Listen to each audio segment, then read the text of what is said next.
자, 너도 나도 뛰어드는 K-뷰티. 아까 말씀드렸다시피 K-뷰티의 제1티어 최강자 올리브영이 올리브영 N 성수를 오늘 선보인다고 합니다. 혁신 매장 1호라고 하는데요. 이커머스, 편의점, 대형마트, 다이소 등등 뛰어들면서 각양각색의 K-뷰티 전략을 공략을 한다고 합니다. 두 분과 함께 이야기를 나눠보겠습니다. 경제 유튜버 돈쌤 정현두님, YMG 글로벌의 박종훈 팀장님 두 분 나오셨습니다. 어서 오세요. 네, 요즘 면세는 힘들어도 올리브영은 참 괜찮다. 또 실제로 강남 가면 외국인들이 올리브영 안에 북적북적한 모습들 저희가 확인을 할 수 있는데 이제는 성수까지 간다고 합니다. 네. 이 올리브영 N 성수 정확하게 뭔지 가볍게 짚어주실 수 있을까요? 지금 성수하게 되면 네. 아마 과거에 많은 분들께서 기억하실지 모르겠지만 성수역을 네. CJ 올리브영 역으로 바꾸겠다라는 이야기가 예전에 있었었죠. 그렇죠. 근데 그 부분이 일단은 취소가 좀 됐습니다. 네. 최근에 제가 뉴스를 보니까 취소가 되었는데 사실상 그렇게 되면서 이번에 사실 주제가 이 성수역에 올리브영 1,400평대 규모의 어마어마한 트렌디하고 스타일리시한 그런 매장을 열겠다. 네. 근데 사실 이게 성수역을 CJ 올리브영으로 바꾸는 그런 계획과 함께 같이 진행되지 않았을까? 저는 그런 생각이 내심 드는데 물론 역을 바꾸는 것은 지금 일시적으로 일단은 중단된 것으로 취소가 된 것으로 알고 있는데요. 사실 그러한 하나의 어떤 흐름 속에서 지금 성수역에서 하나의 플래그십으로 가장 핫한 그러한 오프라인 매장을 열겠다라고 이야기가 나왔습니다. 자, 그래서 저는 오늘 사실 올리브영에 대해서 모르겠어요. 여러 가지 저도 생각이 좀 들긴 하는데 네. 일단 CJ라는 이 기업 자체를 우리가 한 번쯤은 고민을 한번 해봐야 되지 않을까? 왜 요즘에 올리브영에 물론 K-뷰티의 어마어마한 성장세도 있겠지만 최근에 제가 자료를 좀 가지고 나왔는데요. 일단 CJ를 한번 보시게 되면 여러 가지 계열사가 있습니다. CJ 계열사가 있고 과거에 가장 큰 이슈가 됐었던 게 사실 CGV죠. 왜냐하면 코로나 이후로 아무도 이제 극장을 안 가니까. 네. 또 넷플릭스의 출연으로 인해서 CGV가 상당한 많은 이제 곤욕을 좀 치렀었는데 지금의 이 CJ 그룹 또는 이 CJ 그룹 내의 많은 계열사들 중에 물론 정말 맏형급인 제일제당도 있고 대한통운도 있고 그렇게 되겠지만 최근에 이 성장세라는 것을 우리가 키워드로 만약에 두고 본다면 어떠한 기업이 가장 성장세가 있을까? 근데 그 부분은 사실상 지금 최근에 올리브영밖에 없는 것 같아요. 예, 그러다 보니까 CJ 계열사 전반적으로 주가는 하락 추세입니다. 지금 맏형 CJ 제일제당만 제가 가지고 나왔는데 이게 2020년부터 2024년 지금 약 한 4년간의 추이인데 그렇게 썩 좋지 않죠. 물론 월봉으로 가지고 나오긴 했지만 썩 좋지 않은 상황은 당연히 어떤 성장세가 있을까? 물론 돈은 견고하게 벌고 있죠. 시장의 점유율을 꽉 잡고 있는 그런 부분이 있기 때문에 돈은 벌고 있겠지만은 성장세, 성장률이라는 관점을 봤을 때는 여전히 좋지 않은 그런 모습을 보이다 보니까 시장에서는 성장률에 대한 목마름이 있는 상황이고 그럼 CJ 그룹이 가지고 있는 많은 계열사 중에 가장 핫한 이슈가 바로 올리브영이라고 보여집니다. 올리브영. 예, 그래서 최근에 많은 매출 그리고 영업이익, 단기순이익 같은 것들을 또 이렇게 쭉 보게 되면 이제 우상향을 하고 있는 상황인데 물론 이러한 상황은 외국인들이 한국에 와서 K-뷰티 네. 또는 외국에서도 많은 K-뷰티에 관련된 구매 수요가 분명히 있잖아요. 있다 보니까 이러한 하나의 맥락으로 봤을 때는 여전히 성장하고 있는 산업이다라는 것은 의심의 여지가 없고 사실 지금의 화장품 섹터를 보게 되면 주가는 정말 참울합니다. 참혹한 상황인데 네. 고점 대비 3분의 1토막, 4분의 1토막씩 나는 기업들도 있고 여러 지금 현재에 있어서는 좀 좋지 않은 주가의 상황이지만 지금 K-뷰티의 어떤 성장세는 여전히 수역, 무역이나 수출 이런 비중을 봤을 때는 늘어나고 있는 상황이다. 그 부분을 제가 말씀을 드리고 싶고요.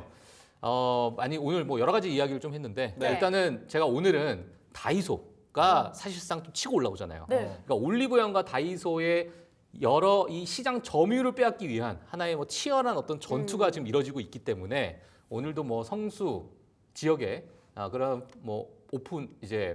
오프라인이죠. 오프라인 네. 플래그십을 어떻게 또 개장을 할지도 관심이지만 그 부분을 제가 한번 비교해서 같이 이야기를 한번 해보도록 하겠습니다. 그러니까 CJ를 먹여 살리는 거에 소년가장 이게 지금 올리브영이고 올리브영도 거기를 확장을 해서 올리브영 N까지 이제 내겠다.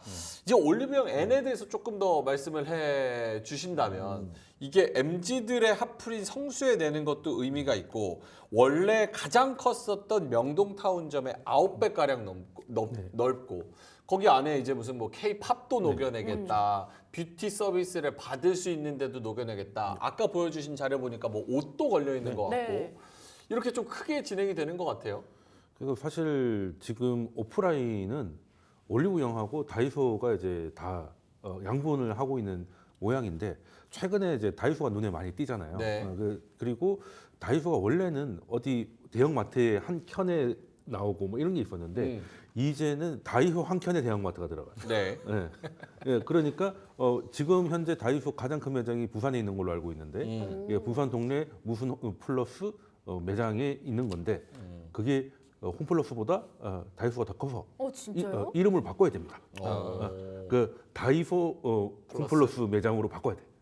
다이소 플러스. 네, 이게 부산이 다른 게 장사가 안 돼서 그런지 모르겠는데 늘 이제 큰 걸 많이 지어요. 큰 걸 많이 짓고 그 다이소가 이제 확장을 해가면서 대형화를 하다 보니까 저 올리브영도 다이소의 그런 전략에 이제 동참을 한 게 아닌가 예, 그런 생각을 하고 있고 일단 성수라는 곳은 유통의 성지 같은 곳이죠. 일단 거기는 하프를 떠나서 이 팝업 스토어가 너무 많이 지어졌다 없어졌다 하니까 맞아요. 예, 거기는 쓰레기 치는 것도 보통 일이 아니더라고요. 예, 이 성동구청이 굉장히 힘들어한다고 하더라고요. 맞아요, 예, 맞아요. 예, 그 정도인데 또 이마트도 거기 본사가 거기 있지 않습니까? 이게 사실 따지고 보면 유통의 메카 같은 곳이에요. 예, 거기서 이제 명동 이런 것들은 이제 이런 것들.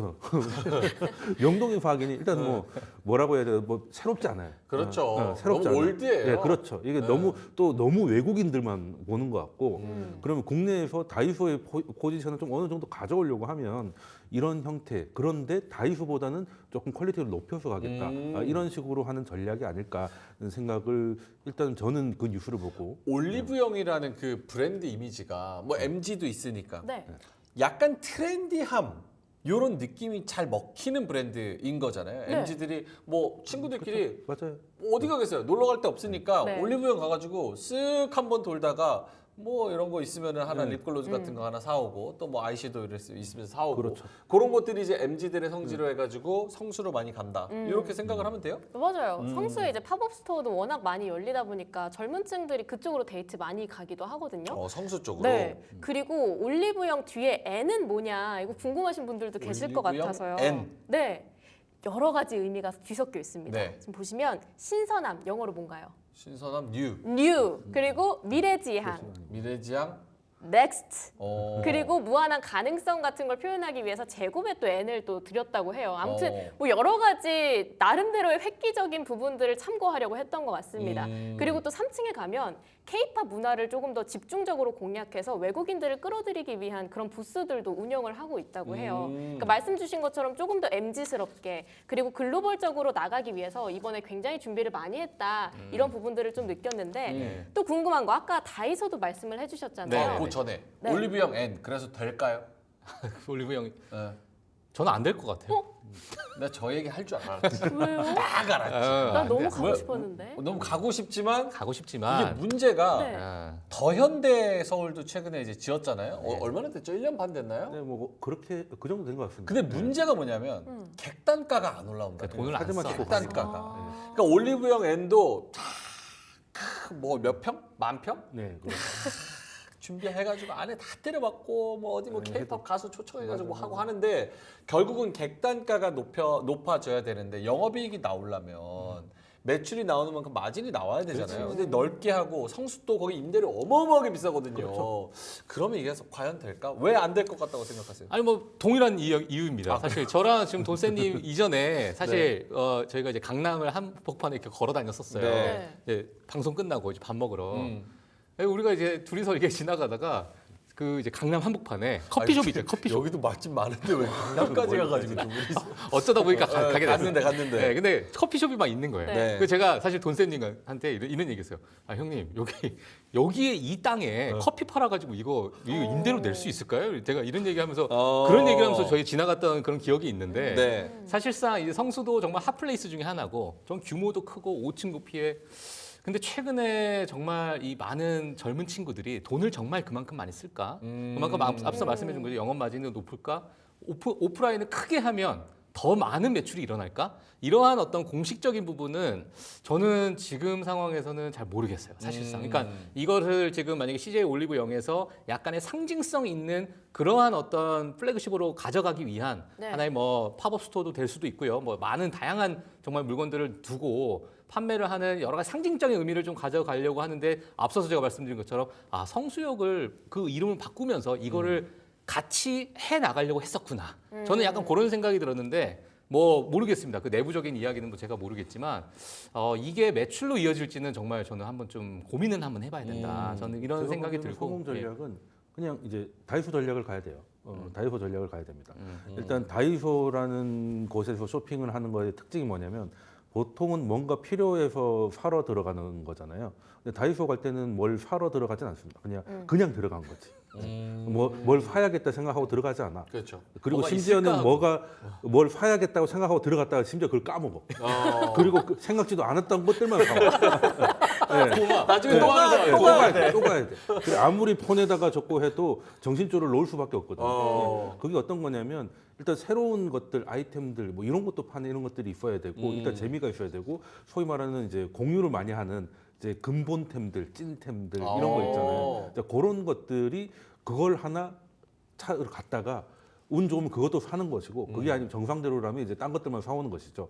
예, 이렇게 되면 사실 이번에 올리브영 N 같은 경우는 약간은 재벌의 향기가 좀 나긴 나거든요. 예, 다이소보다는 재벌의 향이 나는데 거기서 이제 쉽게 말해서 이익을 좀 내려면 그 안에서 재벌다운 다이소 전략을 많이 가져가야 되고 심지어 다이소가 먼저 공격을 한 거라고 저는 보거든요. 네. 지금 다이소가 이제 화장품을 팔고 있습니다. 근데 화장품 코너를 가면 올리브영하고 별 차이가 없어요. 그리고 몇백 원 정도 쌉니다. 예, 그러면은 이 올리브영도 가만히 있을 수는 없는 거고 그리고 CJ도 그 잘할 수 있어요. 그러니까 올리브영도 있지만 제가 만두 타노스라고 하는 비비고. 그렇죠. 비비고도 결국에는 만두 시장의 절반을 차지하고 있잖아요. 네. 제가 예전에 다른 방송에서 비비고 얘기하다가 네. 이 방송 시청보다 비비고 매출이 더 크다고 해가지고 굉장히 좋아하시던 기억이 나는데 좋아했다고요? 좋아했어요? 돌려서 얘기한 거죠. 예, 그랬던 기억이 나는데 네.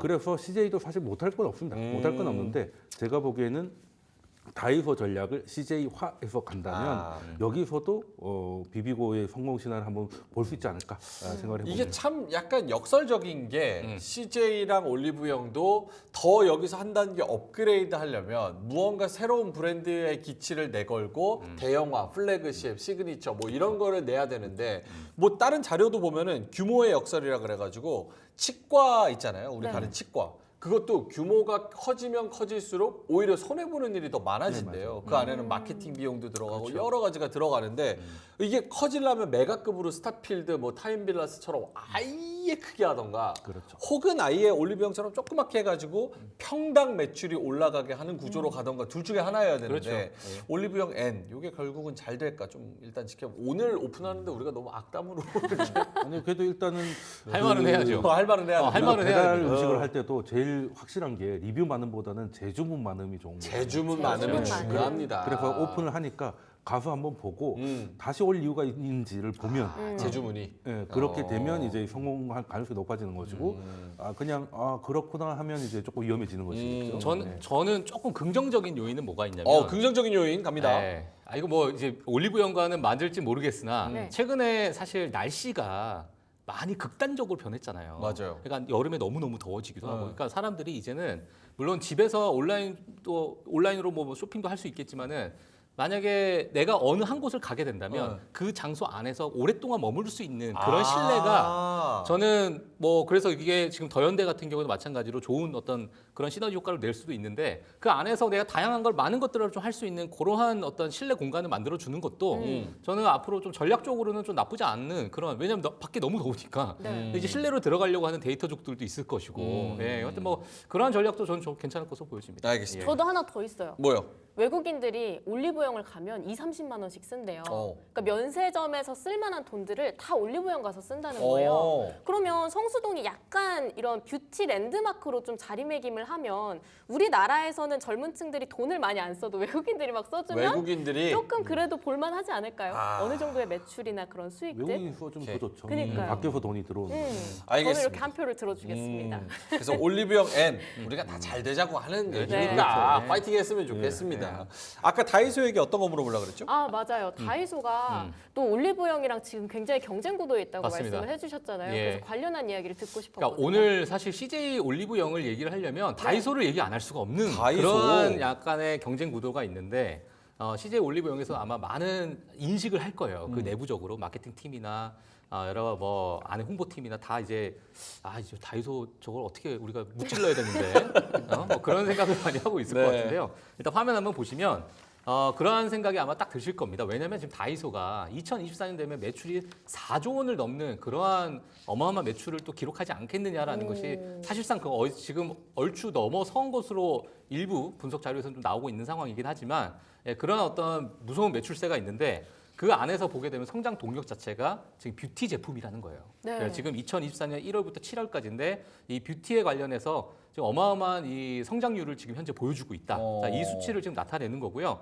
물론 제가 만약에 올리브영 임원진이거나 아니면 어떤 결정권자다라고 하게 되면 저는 이 표도 되게 중요할 것 같습니다. 뭐죠? 왜냐하면 아직까지 그래도 올리브영에 입점돼 있는 브랜드 수가 2,400여 개가 돼요. 근데 다이소는 47개. 물론 지금 더 늘었을 것으로 보여지는데 뭐 아무리 뭐 100개라고 한들 이 브랜드 수가 다르기 때문에 이 브랜드 수가 늘어나지 않게끔 하는 전략을 올리브영에서 다이소가 못 늘어나게끔 하는 또는 우리 올리브영에서만 정말 필템 이러한 것들에 대한 여러 마케팅을 하는 그런 전략을 좀 취했으면 저는 오히려 좀 낫지 않았을까라는 생각이 들고 왜냐하면 지금의 차이가 뭐냐면 매장 수 거진 비슷합니다. 그리고 매출도 비슷비슷해요. 물론 영업이익이 지금 올리브영이 높긴 하지만 다이소가 치고 올라가는 상황이고 여기에서 딱 차이점이 뭐냐면 브랜드 수예요. 브랜드 수. 물론 지금의 다이소는 일부 이 정도면 너무너무 좋지 해서 선택받지만 정말 다양성을 나중에 추구하는 그러한 많은 소비자들은 올리브영 가서 또 다양한 제품을 또 경험해보고 싶은 거거든요. 사실상. 그러니까 이러한 부분을 좀 전략적으로 좀 취해야 되지 않을까. 저는 뭐 올리브영 입장에서는 만약에 이렇게 전략을 좀 취했을 것 같고 그러다 보니까 지금 오픈 마켓 또는 지금 오프라인에 대한 막대한 투자가 사실상 지금 시점이 맞나? 뭐 이런 생각도 내심 좀 들기도 하는 뷰티 그런 브랜드를 보면 확실히 좀 성장할 수 있다라는 그런 무언가의 생각, 그렇죠. 예. 포텐셜 이런 게 좀 생각이 드네요. 2,400개 대 40몇 개밖에 없으니까. 그렇죠. 다이소도 하나 내면 안 되나? 다이소 B 이래가지고 다이소 사실 뷰티. 못할 건 없죠. 네. 못할 건 없고 그리고 이제 그래도 올리브영이 그나마 이제 여기서는 그 경쟁력이 있는 게 다이소는 말 그대로 다 있는 데잖아요. 네. 예, 그리고 근데 올리브영은 아무래도 뷰티 쪽에 좀 특화된 브랜드 그렇죠. 포지션을 갖고 있으니까 차라리 코스트코처럼 그러니까 어디든 그러니까 다른 데 입점을 못하게 하는 건 이제 공정거래위원회가 연락이 올 수도 그렇죠. 있으니까 차라리 코스트코처럼 이 올리브영에서만 판매할 수 있는 뭔가를 같이 콜라보레이션을 만들어내는 그런 쪽으로 가는 게 다이소 아니면 올리브영? 올리브영이 그렇게. 올리브영이. 왜냐하면 거기는 그쪽으로는 더 노하우가 있잖아요. 노하우가 있고 그리고 요즘 약국 가면은 왜 조금 피곤하면 요거 많이 피곤하고. 곧 죽을 것 같으면 이거 뭐 이런 게 얼마씩 이미 사망 상태는 요거. 그렇죠. 이 묶어서 비닐에 네네. 패키지로 팔잖아요. 패키지로. 그래서 올리브영도 그런 것도 얼마든지 가능하지 않을까. 물론 뭐 오. 비타민을 팔지는 않겠지만 네. 이제 그 뭐 미백도 지금 급하신 분 좀 오래 가실 분 뭐 이런 식으로 해가지고 약간 올리브영이 큐레이션을 해주면 네. 그런 거 좋네요. 그건 다이소보다는 왠지 여기가 조금 잘할 것 같잖아요. 와. 그래도 하던 게 있잖아. 맞아요, 근데 맞아요. 그런 식으로 맞아요. 차별화를 가져가고 네. 그것도 체험하는 곳이 오프라인이 필요하니까 여기 큰 매장을 이용하면 좋지 않을까라는 좀 생각을 좀 하고 있습니다. 저는. 네. 저는 돈 쓴 말씀에 진짜 동의를 하는 게 개인적으로 제가 젊은 층의 입장에서 느끼기로는 다이소는 약간 저가 커피, 노란 간판 느낌이고 올리브영은 약간 스타벅스 느낌이 좀 있는데 약간 이게 저가 초록색으로 커피가 막 하는 주변에 많다고 해서 그 별다방을 위협하지는 또 않잖아요. 각자의 매력이 있다 보니까. 그래서 또 올리브영은 올리브영 나름대로의 자기만의 그 IP를 잘 다듬어내면 될 것 같은데 그러면 일단 인사이트가 뭐냐 이 부분을 좀 잘 찾아봐야 될 것 같아요. 단순한 가성비 외에 요즘 젊은 층들은 가치 소비 그리고 나만에게 딱 맞춰진 그런 맞춤 서비스 여기에 굉장히 집중하고 있는데 좀 올리브영 N에서도 이러한 인사이트를 충분히 자극을 해주면 꽤 좀 먹히겠다 약간 이런 생각을 저도 했거든요. 이 부분에 대해서는 어떻게 생각하세요? 그것도 사실 이게 먹고 살만해야 그런 생각을 하는 거예요. 그러니까 내가 네. 정말 여유가 있고 지금 생활에 있어서 먹고 살만해야 나에게 맞는 화장품 뭐가 있을까 고르는 맛도 있고 조금 비싸더라도 나는 그것을 사고. 그렇죠. 예, 이러한 어떤 소비로 이어지는데 이게 만약에 경기 자체가 인플레이션의 고통을 받고 정말 먹고 사는 게 힘들어지면 네. 이게 완전히 그냥 저가로 넘어갈 수밖에 없는 그러한 상황이고 이왕이면 가성비로 넘어가는 이왕이면 100원이라도 더 싼 이런 부분으로 넘어갈 수도 없는 그 사람의 심리가 있기 때문에 근데 이제 지금의 어떤 우리나라 한국의 경제 성장률 암울하죠 사실상 아하. 예, 저출산 고령화 이런 부분을 봤을 때 앞으로 향후 경제 우리 한국 경제가 뭐 과거만큼의 어마어마한 또 경제 성장률을 이룰 것이냐 봤을 때는 아무도 이제 그러한 미래를 또 예측하시는 분이 많이 적은 네. 상황이다 보니까 앞으로 이제 기업 입장에서는 우리가 지금 가져가고 있는 여러 시장의 점유율을 차지를 하고 만약에 저가를 원하는 소비자층이 점점점 늘어나고 특히나 나이 드신 분들도 마찬가지로 이것도 써보고 저것 써봤는데 이게 더 좋다. 근데 가격이 싸. 그럼 다 이쪽으로 넘어가 가시거든요, 사실상. 그러니까 이러한 여러 이제 연령대별의 어떤 접근 방법도 다르겠지만 아직은 저는 주 소비층 자체는 여전히 40대, 50대, 60대라고 보여지고요. 네, 그리고 그 주 소비층 자체는 지금은 현재 가성비를 따지는 그러한 어떤 소비층들이 워낙 높기 때문에 이게 자칫 잘못하면 다이소로 넘어갈 수도 있겠구나라는 위기감이 CJ 올리브영에서는 있을 것 같아요. 그러니까 지금의 어떤 브랜드적인 어떤 상징성, 우리는 정말 스타일리시하고 뭐 정말 어쩌면 트렌디한 이러한 부분을 우리가 지금 나타내고자 하는 그런 방향성인데 이 방향성은 사실 다이소가 가지고 있지 못한 부분입니다. 그러니까 다이소와의 차별점을 두기 위해서는 우리는 가지고 있는 게 브랜드 수가 많고 우리는 좀 더 스타일리시하다. 이것을 이제 힘을 주기 시작한 거거든요, 그렇죠. 사실. 근데 이게 사실 시대에서 선택을 받아야 돼요, 사실상. 그러니까 시대에서 이게 우리가 먹고 살만해야 이게 스타일리시한 것도 눈에 보이지. 그렇죠. 우리가 힘든데 지금 스타일리시하고 트렌디가 뭐가 중요하냐? 일단 가격이 중요해. 이렇게 돼버리는 순간에는 이게 시장의 판도가 완전히 바뀔 수 있다는 거죠. 매크로적인 요소가 중요하다. 그렇죠. 예, 저는 뭐 그렇게 지금 이 상황을 보고 네. 있습니다. 예.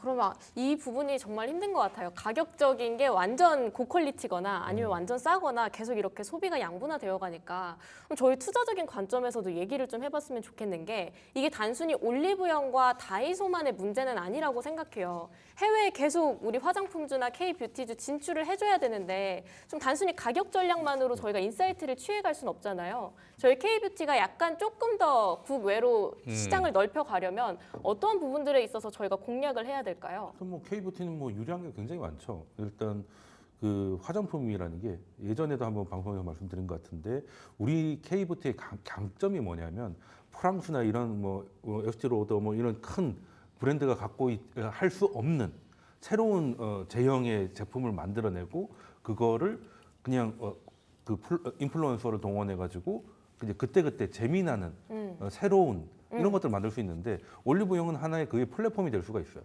거기 들어온 브랜드만 2,400개이기 때문에 네. 그 안에서도 얼마든지 조합이 가능하고 그 안에서 없다면 또 만들어낼 수도 있는 거거든요. 그게 우리나라에선 다 가능하고요. 그리고 실제로 그 K뷰티 같은 경우는 지금 주가는 약간 좀 병이 좀 깨져 있습니다만 네. 그건 뭐 시장 자체가 다 깨져 있으니까 그런 것이고 지금 수출 자체는 굉장히 잘 나오고 있습니다. 수출은 잘 나온다. 네, 수출은 잘 나와서 제가 지난달에 나왔던 3분기 아직 4분기는 진행 중이니까 네. 3분기 결과를 제가 보도 자료 나온 걸 가지고 왔는데 우리나라 화장품이 가장 잘 팔렸던 게 21년 3분기였는데요. 네. 그거를 넘어섰습니다. 와. 거의 10% 가까이 넘어서서 뭐 사실 뭐 아직 100억 달러는 안 되기 때문에 우리나라의 주력 산업인 것들하고는 비교할 수 없지만 증가 속도가 굉장히 큽니다. 증가 속도가 굉장히 크고 그리고 이런 것들은 미국이 지금 다른 나라보다 경기가 차별적으로 좋잖아요. 소비를 중심으로 해서 그걸 우리가 얻어낼 수 있는 게 이거는 개인들의 소비 이쪽이니까 지금 미국향 수출이 눈에 띄게 늘고 있거든요. 예전에는 다 중국이었잖아요. 근데 이제 미국향으로 늘어나고 있고 그리고 제품들도 늘어나고 있고 총량도 늘어나고 있기 때문에 일단 이게 좀 늘어나고 나면 이 시너지 효과가 좀 나올 수 있고 현지에서 올리브영 같은 것들도 얼마든지 플랫폼 역할을 한다면 저는 K-팝 외에 또 K-뷰티가 갖고 있는 강점이 뚜렷하다고 봐요. 중국이나 다른 데 따라오기 쉽지 않고 특히 최근에 그래도 엔터 같은 게 좀 좋은 게 네. 그 엔터에는 관세를 매길 수가 없잖아요. 그렇죠. 관세를 매길 수 있는 게 CD 정도일 텐데 네. 그 팬심으로 사는데 관세 10% 때린다고 안 살 것 같지는 않고 음. 그리고 공연을 한다 하더라도 공연에 관세를 매길 수 있는지 모르겠습니다만 네. 매긴다고 해도 내가 지금 이 걸그룹의 팬인데 예상보다 2만 원이 올라갔다 해서 다른 싼 공연으로 가진 않을 거란 말이죠. 팬심으로 가는 그렇죠. 거니까. 거기는 팬심이니까 그런 식으로 해서 지금 이렇게 힘든 시장에서도 엔터가 고개를 좀 들고 있지 않습니까? 그럼 K-뷰티도 그게 가능할 수 있다. 가능할 수 있고 보편 관세면 우리만 적용받는 것은 아니니까. 그래서 이제 프랑스나 이런 데서 좀 큰 기업들이 움직이지 못한 틈새 시장을 아까 말씀하신 대로 가격 경쟁력 그리고 소비의 재미 그리고 공유의 재미 이런 것들을 가져갈 수 있는 게 K-뷰티니까 그게 지금 전망이 아니라 실제적으로 나오고 있습니다. 근데 시장에서 다시금 이것들을 실적을 인정을 하게 되면 주가도 다시 반응을 하지 않을까. 한 내년 1분기 정도는 오케이. 기대해 보자. 네. 그럼 K-뷰티 화장품은 이제 미국 쪽에서도 관세를 좀 덜 매기는 쪽의 카테고리에 속하는 거예요? 화장품은 아니 뭐 그 정책적인 부분 좀 우리가 봐야 될 것 같아요. 보편적 네. 관세는 분명히 있을 것으로 보여지는데 일단은 뷰티 산업 분야는 사실상 아직까지 뭐 트럼프 정권에서 그렇게 크게 관심이 있지 않은 상황이잖아요. 아직은 그러니까 그러다 트럼프 보니까 정부가 관세 매긴다고 되게 세게 얘기하는 거는 전략 산업. 그렇지 전략 산업. 반도체, 예. 자동차 이게 예. 안보랑 연결돼 있고 미래 패권이랑 연결돼 있는 거. 맞아요. 근데 뷰티는 여기서 좀 빠지지 않을까 빠질 것 같아요. 싶은데. 저는 개인적으로 그렇죠. 빠질 것 같고 중국과의 어떤 뭐 경쟁력 그걸 봤을 때도 여전히 우리나라의 K-뷰티는 굳건하기 때문에 네. 이러한 성장세는 저는 이어질 것으로 좀 보여집니다만 주가가 아쉽죠. 주가가. 주가가. 저도 지금 오기 전에 제가 전부 다 봤어요. 하나씩 다 눌러봐서 네. 차트가 어떤가. 쉽지 않아요. 근데 오히려 어쩌면 이러한 성장세가 사실 과거에 중국에서 어마어마한 그 화장품 수요가 있었을 때 다 그대로 이제 반영이 됐었는데 지금은 이제 그러지 못한 상황 자체가 좀 안타깝긴 하고요. 지금의 어찌 보면은 뭐 약간의 뭐 저평가되어 있는 화장품주들은 또 일부 뭐 소량 조금은 뭐 들어갈 시점도 되지 않을까 뭐 이런 생각이 들 정도의 너무 과대 낙폭이 있었기 때문에 뭐 투자적인 부분에서는 그렇게 네. 우리가 좀 지켜봐야 될 것으로 보여집니다. 알겠습니다. 자, 마무리를 좀 해야 될 것 같은데요. 두 분의 한마디 한 줄평 들으면서 요 K-뷰티 이야기를 마무리하겠습니다. 돈쌤님부터. 일단 K-뷰티의 장점은 근본템을 찾는 재미다. 말씀을 드리겠습니다. 근본템 뭐 있어요? 꽤 바세린, 많습니다. 바세린. 다이소도 바세린은 아저씨 다이소 가세요, 다이소. 니베아 안 나온 게 어디가 있습니까? 그죠? 군대 갈 때 꼭 가져가야 돼요. 바세린. 근데 바세린이 진짜 아무데나 발라도 다 좋아요. 그냥 하늘이 내린 뭐 물질이긴 하죠. 네. 그건 맞습니다. 근본템 뭐 있어요? 뭐 올리브영감 보세요? 저도 바세린. 바세린이지 뭐. 아저씨 지금 타이거, MZT. 타이거 바세린. 아 이게 진짜 다 쓰긴 해요. 저희가 가죽에도 바르고 상대적으로 좀 젊어요 트렌드가 우리가. 그래요. 그렇죠? 그렇죠. 근데 바세린은 이거는 세대가 아니라 이거는 이제 그 인류 역사에 남을 물건이기 때문에 이거는 20년 후에 이 방송을 해도 바세린 얘기 나올 수 있다. 저는 올리브영 가면 약간 그런 수분 크림 이런 거 한 번씩 수분 써보고 뭐 수분 크림이야말로 정말 많아서 이것도 유행 그냥 병이 예쁜 거 사고 뭐 그런 게 되는 것이죠. 네. 오케이. 그래서 K-뷰티에서는 근본템을 찾아가지고 요거 좋다 저거 좋다 이렇게 찾는 재미가 또 있다. 네, 그렇죠. 그래서 그거를 또 해외에 전파하면은 올리브영도 잘 되고 다이소도 잘 될 것이다. 박정훈 팀장님은요? 네, 저는 오늘 한 줄 평이 아니라 두 줄 평 하겠습니다. 두 줄 평? 두 줄 평. 일단 첫 번째는 CJ 성장의 키워드를 보게 되면 유일한 돌파구가 CJ그룹에서는 올리브영이다. 그러니까 결국엔 화장품에 올인을 하고 있는 것이 아닌가. 자, 이런 생각이 들고요. 자, 두 번째 저의 한 줄 평은 네. 우리 돈스님 너무 고생 많이 하셨다. 예, 오늘 마지막 방송이잖아요. 네. 돈쌤님 오늘 사라지는 이제 건 아니고요. 좀 쭉 보시면 됩니다. 네, 런치 쭉 보시면 저희 다른 런- 채널에서 더 활약을 하고 계실 겁니다. 런치 토크에서는 저희와 함께하는 몇 개월 하셨죠? 그렇게 오래 된 것 같지는 더워지기 시작할 때요. 그냥 7월 정도였나요? 7월부터 한 4개월 정도 됐네요. 네. 그래서 저희 런치 토크에서는 오늘이 마지막이고 이제 몇 시 프로그램을 진행을 하시죠? 네, 3시 50분으로 들었습니다. 3시 50분 경제 프로그램 DMZ. D사이트 우리 3시 50분 프로그램 제목은 정해졌나요? 네, 경제 DMZ라고. 경제 DMZ. 네. 아 군복 입고 하나요? 그 약간 그래야 될 것 같은 네. 느낌이 살짝 듭니다. 그래서 이제 한 대대장 느낌 나요 그 지금. 낙관론자하고 비관론자들 사이에 이제 편견이 없이 그냥 원래는 이제 딜 사이트 머니존이라고 네네. 돼 있는데 저는 그냥 아재다 보니까 이제 DMZ. 비무장지대만 생각하고 있는 대북 거죠. 확성기 느낌으로. 네, 그렇죠. 네, 그냥 뭔가 좀 위기가 있다 이러면 확성기로 빨리 파십시오 이렇게 하고. 아, 좋습니다. 재밌겠다. 직관적이고 좋습니다. 네, 네. DMZ, 경제 DMZ 관련해가지고 3시 50분에 D사이트 계속 살펴보시면 좋을 것 같습니다. 자, 두 분 오늘 K뷰티 그리고 올리브영, 다이소 관련해가지고 여러 가지 이야기들을 해주셨고요. 화장품주 가지고 계신 분들은 반등을 기대하면서 꼭 성투하시기 바라겠습니다. 자, 그럼 두 분과 함께 여기서 인사드리겠습니다. YMG 글로벌의 박종훈 팀장님 그리고 경제 유튜버 돈쌤 정현두님과 함께했습니다. 고맙습니다.